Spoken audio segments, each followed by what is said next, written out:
Hello and welcome to this HistorySpeak.com podcast. My name is Randy Jaye. This is one of a series of podcasts that are exploring villainy among us. This particular podcast is episode number 6, and it features Eugene "Bull" Connor, who was a white supremacist who instigated violence to oppose the civil rights movement, capturing the attention of the entire nation. Theophilus Eugene "Bull" Connor was born on July 11, 1897 in Selma, Alabama.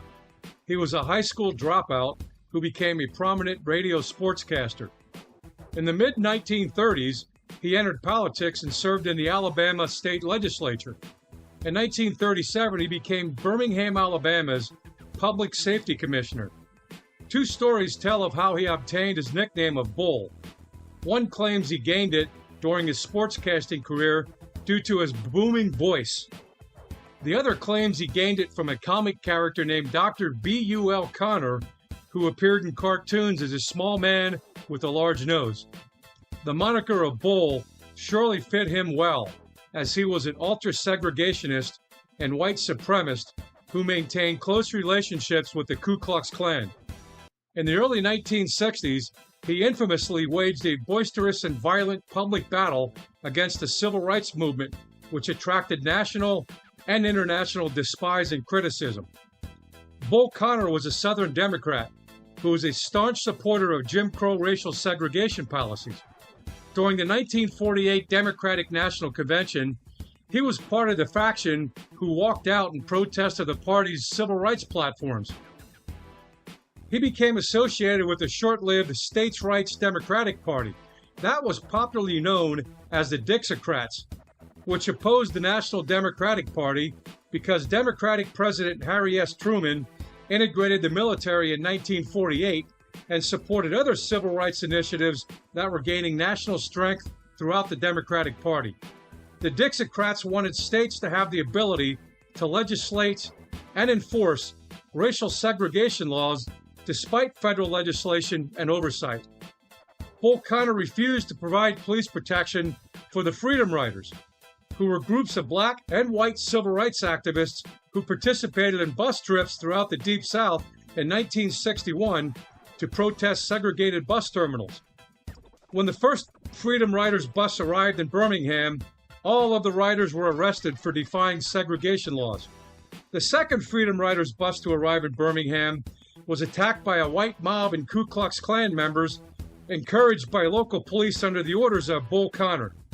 Many Freedom Riders were beaten with baseball bats, bicycle chains, and iron pipes. Connor intentionally allowed the white mob to beat the Freedom Riders for 15 minutes before sending police to the scene of the melee. He publicly said, quote, "No policemen were in sight as the buses arrived because they were visiting their mothers on Mother's Day," unquote. In 1962, Connor defied a federal court order to desegregate public facilities by ordering the closing of 60 Birmingham parks. In 1963, a civil rights nonviolent protest and segregation in Birmingham was led by Martin Luther King Jr. and resulted in the arrest and jailing of hundreds of student protesters who were part of the Children's Crusade. Most were teenagers and some were as young as 6 years old. Connor villainously ordered police to assault peaceful protesters, including the children. Police used nightsticks, high-powered water hoses, and attack dogs to intimidate and disband protesters, causing numerous injuries to children and adults.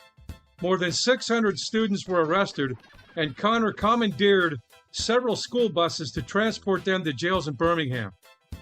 Martin Luther King Jr. participated in sit-ins and boycotts and was eventually arrested and jailed for leading a demonstration.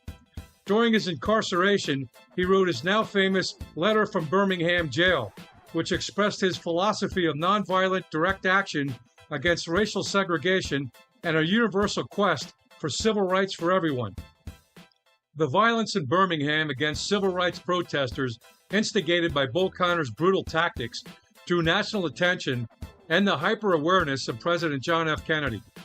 These incidences actually accelerated the desegregation of the city of Birmingham and assisted in setting into motion the creation of the Civil Rights Act of 1964.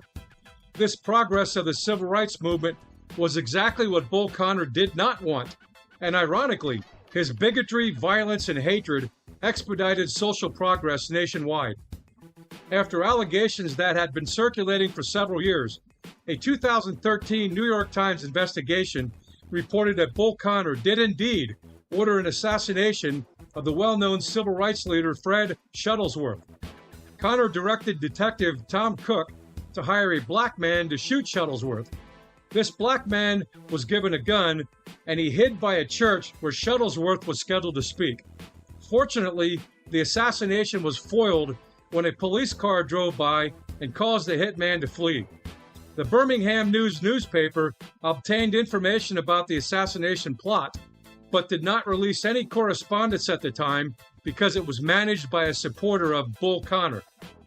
In 1963, Bull Connor was forced out of public office by the Alabama Supreme Court. To the chagrin of many, Connor found himself back in office as he was elected president of the Alabama Public Service Commission on June 3, 1964. In 1966, Connor suffered a stroke and had to use a wheelchair for the rest of his life. Connor was elected to another term in 1968, but was defeated in 1972. In February 1973, Connor suffered another stroke and remained unconscious until he died on March 10, 1973. Many have wondered if anyone felt any grief over the death of Bull Connor.